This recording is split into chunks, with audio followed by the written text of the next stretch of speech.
Alors, on a deux géants pétroliers, TotalEnergies et BP, qui cette semaine ont annoncé coup sur coup des opérations d'envergure dans les énergies renouvelables. Bonjour Philippe.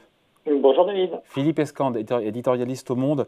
On se dit que c'est une coïncidence d'agenda, ces Oui. deux annonces, ou ça traduit quelque part une accélération de certains pétroliers, pas tous évidemment, dans les énergies renouvelables et dans le green. Alors c'est une coïncidence d'agenda parce que c'est pratiquement le même jour qu'ont été annoncés ces deux investissements parce qu'ils sont tous les deux de taille très très importante, hein, des investissements qui sont aussi importants que des gros investissements pétroliers ou dans l'hydroélectricité. Et puis en même temps, c'est effectivement une tendance parce que depuis quelques mois, il y a beaucoup d'annonces dans le domaine notamment de l'hydrogène, qui est un petit peu le nouveau Graal industriel en matière de changement climatique et de transition énergétique, on va dire. C'est Et pas nouveau l'hydrogène, pardon, mais je sais pas que c'est vieux comme le monde, mais l'hydrogène, on en parle depuis très longtemps, hein. on en parle depuis extrêmement longtemps.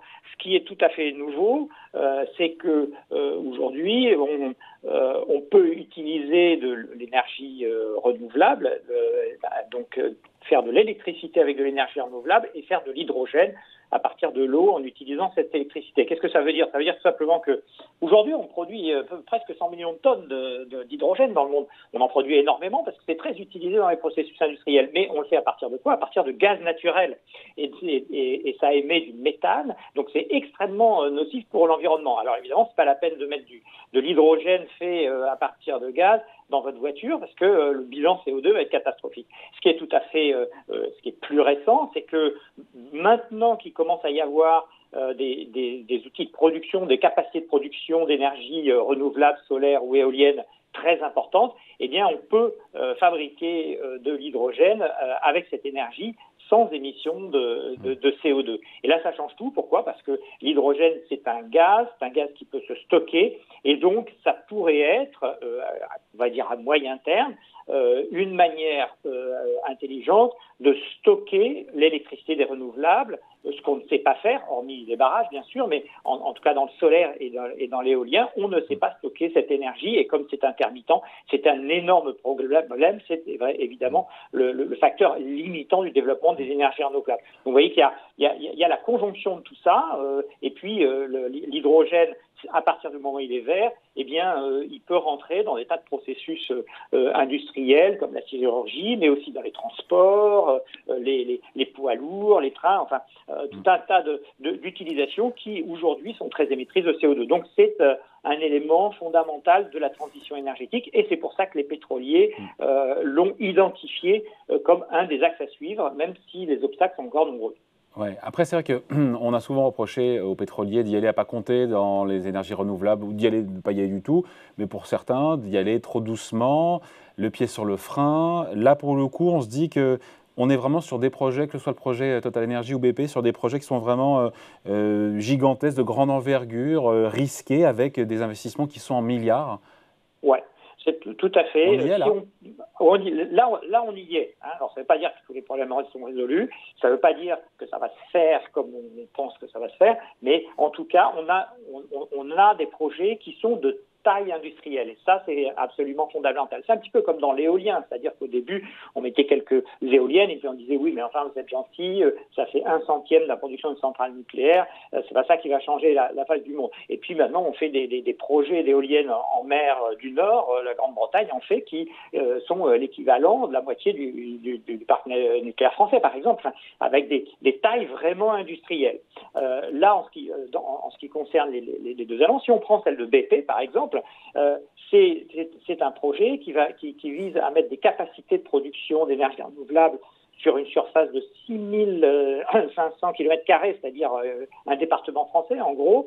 Et avec ça, qu'est-ce qu'on va faire? On va produire de l'hydrogène, et on va le produire en très grande quantité. C'est un investissement de 36 milliards de dollars, donc c'est absolument colossal. Alors, c'est évidemment pas sur une année, hein, c'est un projet sur 10 ans. Mais ça concerne l'installation d'à peu près 26 gigawatts de capacité d'électricité, c'est-à-dire plus que le barrage des Trois Gorges, qui est le plus grand barrage au monde, ou à peu près la moitié de la capacité du parc nucléaire français. Donc c'est des capacités qui sont extrêmement importantes et qui donc peuvent potentiellement changer la donne, parce qu'on sait très bien que quand on se met à industrialiser des technologies, des processus, eh bien on peut avoir, c'est pas assuré, mais on peut avoir, eh bien, la baisse des prix avec l'augmentation des volumes et puis une poussée de l'innovation de façon considérable. C'est en général comme ça que ça se passe. Autant le projet BP, il est en Australie, pour Total Energy, on est en Inde et on est dans l'hydrogène vert aussi. C'est à peu près le même ordre, hein, le même type d'ambition, hein, c'est-à-dire que c'est un mélange solaire, éolien, hydrogène. Oui, c'est ça. C'est-à-dire que le principe, il est toujours le même. C'est que on crée des capacités de production d'électricité renouvelables, donc solaire ou éolienne, et ensuite on utilise cette électricité pour casser les molécules d'eau et fabriquer de l'hydrogène. Et les volumes sont à peu près, disons à peu près du même ordre. C'est un investissement de l'ordre de 50 milliards sur 10 ans pour le projet en Inde, donc c'est considérable. Et pour l'instant, ils vont commencer par une unité qui va faire justement produire de l'hydrogène, qui sera utilisé sur place notamment dans l'industrie des engrais. L'industrie des engrais est très fortement consommatrice de gaz et d'hydrogène aussi. Et donc, ça serait une façon d'utiliser cet hydrogène sur place. Dans le cas de l'Australie, l'ambition, c'est d'en faire vraiment une plateforme de production d'hydrogène très importante, un petit peu comme une plateforme pétrolière, et donc ensuite d'exporter cet hydrogène. Et les Australiens pensent évidemment très fort au Japon, à la Corée, c'est-à-dire à leurs grands voisins qui, eux, seraient très friands de ce gaz, même s'il est quand même assez compliqué à transporter. Sur la question parce qu'on est à la veille du second tour des élections législatives, et c'est vrai que j'avais un candidat de la NUP qui me disait qu'il y avait des super profits, qu'il faudrait les récupérer. Est-ce qu'on peut se dire que pour le coup, là, les pétroliers, c'est les deux dont on a parlé, Total Energy et BP, est-ce que, vu qu'on parle d'investissement milliards, on peut dire que ces super profits, qui sont d'ailleurs taxés, je crois que c'est en Italie ou dans d'autres pays, est-ce que là, pour le coup, ils sont réinjectés de manière un peu positive, de manière vertueuse dans ces projets, encore une fois, d'électricité renouvelable et d'hydrogène vert? Oui, alors il faut d'abord faut prendre la mesure des choses, c'est-à-dire sur plusieurs années. Cette année, c'est vrai que les majors pétrolières vont faire des profits absolument considérables. La hausse des prix du pétrole fait qu'on va avoir des majors de type Total, BP et autres qui vont annoncer des profits dépassant les 20 milliards de dollars, c'est presque sûr. Alors, que vont faire les compagnies pétrolières de tout cet argent? En général, jusqu'à présent, elles le réinvestissaient en grande partie dans le développement de nouvelles capacités de production pétrolière. Depuis quelques années, comme les prix du pétrole étaient bas, l'investissement dans les capacités pétrolières a été très faible. Et c'est pour ça aujourd'hui, d'ailleurs, qu'on manque de pétrole, hein, très clairement dans le monde, parce qu'il n'y a pas eu les investissements qui ont été faits, aussi parce qu'il y a une pression politique, et puis aussi de la société civile, hein, des associations, etc., à ce que les financiers ne financent plus les industries fossiles. On est donc dans cette situation-là. Alors, pour en revenir à l'utilisation de ces super profits, c'est vrai qu'aujourd'hui, ça leur donne une marge de manœuvre beaucoup plus importante pour se lancer dans des défis comme cela. Ça ne veut pas dire que ça va utiliser toute leur capacité et de loin. Donc, il y en a une partie qui viendra aux actionnaires et puis il y en aura une autre partie qui sera utilisée dans le développement de leur capacité. Alors, en matière de majors pétrolières, il y a les européennes et puis les américaines. Hein, en gros, parce que les plus grosses sont dans ces deux zones-là.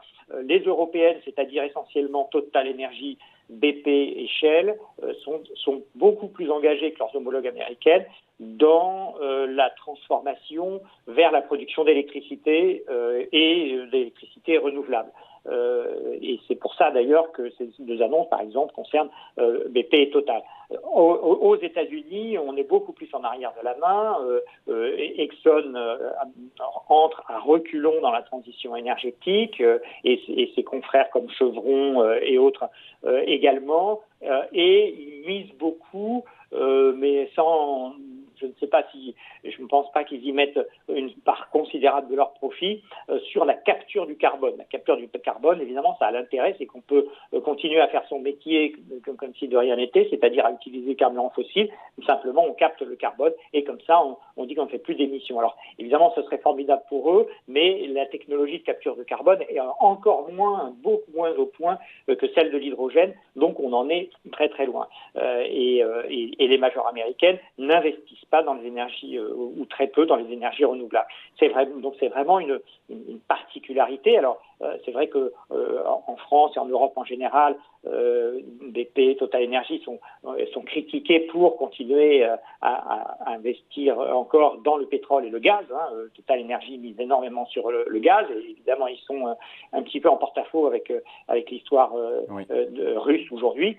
Mais effectivement, ils ont quand même une partie qui, pour l'instant, est de l'ordre de quelques pourcents dans l'ensemble de leur chiffre de leur production et de leur chiffre d'affaires dans les renouvelables, mais qui va croître de façon considérable. Et normalement, le plan de Total Energy, par exemple, c'est que en 2050, 60% de son activité sera autour des énergies renouvelables.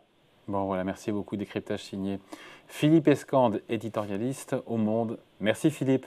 Merci David. Salut. Salut.